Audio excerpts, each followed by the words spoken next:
ಮಹಿಳೆ ಸ್ಕರ್ಟ್ ಧರಿಸಿದ್ದಕ್ಕೆ ಕೋಪಗೊಂಡ ಆಟೋ ಚಾಲಕ.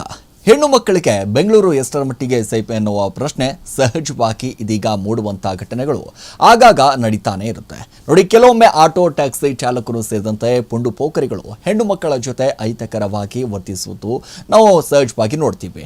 ಇದೀಗ ಬೆಂಗಳೂರಿನ ಮಹಿಳೆಯೊಬ್ಬಳು ಇಂದಿರಾನಗರದಿಂದ ತಾನು ತನ್ನ ಗೆಳೆಯನ ಎದುರಿಸಿದಂಥ ಆತಂಕಕಾರಿ ಅನುಭವವನ್ನ ವಿವರಿಸಿದ್ದಾಳೆ.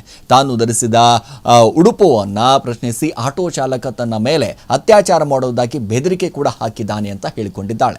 ನೋಡಿ, ಆರ್ ಬೆಂಗಳೂರು ಹೆಸರಿನ ರೆಡಿಟ್ ಖಾತೆಯಲ್ಲಿ ಮಹಿಳೆಯೊಬ್ಬಳು ತನ್ನ ಹಾಗೂ ತನ್ನ ಪ್ರಿಯಕರ ಮಧ್ಯೆ ರಾತ್ರಿ 3 ಗಂಟೆ ಸುಮಾರಿಗೆ ಆಟೋ ಚಾಲಕನೊಬ್ಬ ನಮ್ಮ ಮೇಲೆ ಕೂಗಲು ಪ್ರಾರಂಭ ಮಾಡಿದಂತಹ ಘಟನೆ ನಡೆದಿದೆ. ನೋಡಿ, ಆಟೋ ಚಾಲಕ ಏನು ಹೇಳ್ತಿದ್ದಾನೆ ಎಂಬುದು ನಮಗೂ ಕೂಡ ನಿಜವಾಗಿಯೂ ಕೂಡ ತಿಳಿಯಲು ಸಾಧ್ಯವಾಗಲಿಲ್ಲ ಮತ್ತು ಅದನ್ನ ತಳ್ಳಿ ಹಾಕಿದ್ದೇನೆ. ಹೊರಟು ನಾವು ಕೆಲವರು ಕೂಡ ಹೊರಟು ಹೋಗಿದ್ವಿ. ಆ ಬಳಿಕ ಅದೇ ವ್ಯಕ್ತಿ ಶೀಘ್ರದಲ್ಲೇ ಹತ್ತಿರ ಬಂದು ಮತ್ತೆ ಕೂಗಲು ಆರಂಭ ಮಾಡ್ತಾನೆ. ನನ್ನ ಬಟ್ಟೆ ಆಯ್ಕೆ ವಿಚಾರಕ್ಕೆ ಸಂಬಂಧಪಟ್ಟ ಹಾಗೆ ಪ್ರಶ್ನೆ ಕೂಡ ಮಾಡ್ತಾನೆ. ನನ್ನ ಖಾಸಗಿತನದೊಂದಿಗೆ ನಾನು ಯಾಕೆ ಇಷ್ಟು ಸಣ್ಣ ಸ್ಕರ್ಟ್ ಧರಿಸಿದ್ದೇನೆ ಎಂದು ಕಿರುಚಲು ಒಂದ್ ಕಡೆ ಪ್ರಾರಂಭಿಸಿದನು. ಒಂದು ಕ್ಷಣ ನಾನು ಕೂಡ ಶಾಕ್ ಆಗಿಬಿಟ್ಟೆ. ಪ್ರತಿಕ್ರಿಯೆ ಕೊಡಲು ಸಾಧ್ಯವಾಗಲಿಲ್ಲ. ಆದರೆ ಚಾಲಕನನ್ನ ತನ್ನ ಗೆಳೆಯನ ಕಡೆ ತಿರುಗಿಸಿ ಮಾತನಾಡಲು ಶುರು ಮಾಡಿಬಿಟ್ಟಿದ್ದಾನೆ. ಸೊ ಇವೆಲ್ಲವೂ ಕೂಡ ನೋಡ್ತಾ ಹೋದಾಗ ಹೆಣ್ಣು ಮಕ್ಕಳಿಗೆ ಬೆಂಗಳೂರು ಸೇಫಾ ಅನ್ನುವಂಥ ಪ್ರಶ್ನೆ ಸಹಜವಾಗಿ ಮೂಡ್ತಾ ಇದೆ.